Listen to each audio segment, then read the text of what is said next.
pense que l'algorithme libère et asservit le juriste, surtout s'il ne s'y prend pas bien. L'algorithme va permettre de préparer le travail, de collecter des informations, d'analyser des informations. Ça va nous libérer de tâches serviles. Pour autant, ça peut être un risque d'asservissement. D'abord, si nous ne savons pas bien comment fonctionne la machine, ce qu'est la machine, c'est pour ça que nous devons nous former. Et puis, ça va nous obliger, dans le cas de notre devoir de conseil, nous avons de meilleurs moyens, donc nous devrons être meilleurs.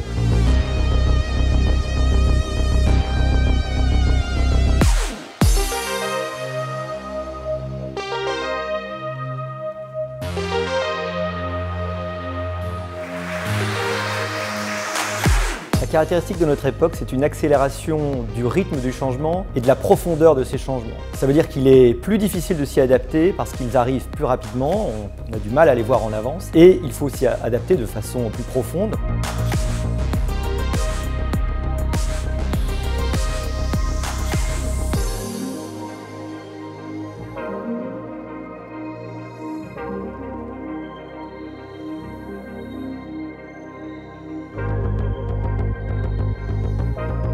Le paradoxe, c'est qu'on pourrait croire que les modernes, sous Louis XIV, seraient ceux qui ont survécu dans l'histoire à la modernité, alors que les anciens seraient des réactionnaires un peu grincheux. En fait, c'est le contraire. Ceux qui ont survécu à l'épreuve du temps, ce sont les anciens.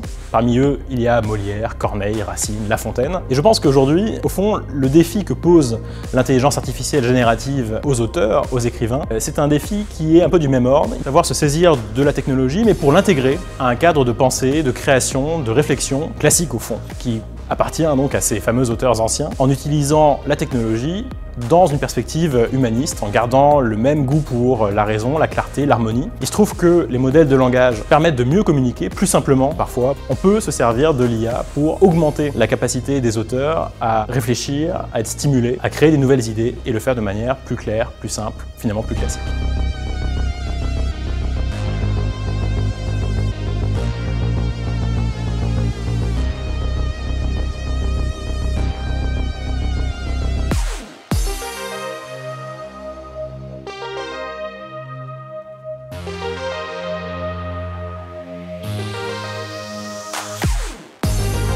Alors en fait, l'IA générative, c'est la troisième étape d'une révolution numérique, ça va être la production infinie. Ça a rendu le choix beaucoup plus difficile pour deux raisons. La première raison, c'est qu'au lieu de choisir entre une ou deux options, on choisit maintenant entre une et une infinité d'options, et peut-être qu'on n'est pas tout à fait fait pour ça. La deuxième raison, c'est que en fait, ça brouille les frontières entre le vrai, le faux, la fiction et le réel. Notre choix étant de plus en plus difficile, ça produit deux phénomènes. Le premier, c'est la fatigue ou le refus du choix. On n'exerce plus cette liberté qui est la nôtre. Et le deuxième phénomène, c'est la délégation du choix. Cette liberté devient aujourd'hui l'objet du calcul, ce qu'on pourrait appeler une extension du domaine du calcul. Je pense que ces deux choses-là pèsent énormément sur notre libre arbitre.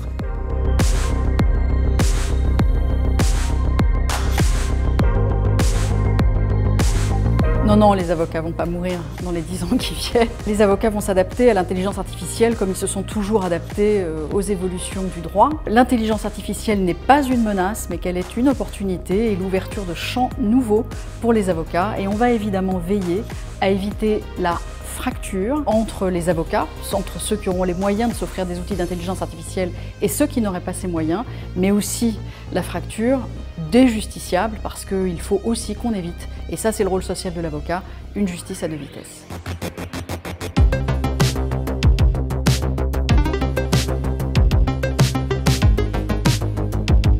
Il s'agit en fait de la première édition du Forum des éclaireurs du droit. Les choses s'accélèrent. On voit bien que tout l'écosystème aujourd'hui s'interroge et est bousculé par cette révolution de l'IA générative. Nous avons confronté aujourd'hui à la fois des juristes avec des économistes, des philosophes, des historiens, des entrepreneurs. Il est peut-être urgent de ne pas se précipiter, de réfléchir à ce qui est en train de se passer. C'est une première édition du Forum des éclaireurs du droit où on a pu voir l'intérêt de l'ensemble des professions juridiques, avocats bien sûr, mais aussi juristes d'entreprise ou encore notaires et peut-être, soyons fous, magistrats, pour ces impacts, ces challenges, ces défis qui sont posés par les intelligences artificielles au pluriel et dans toute leur complémentarité.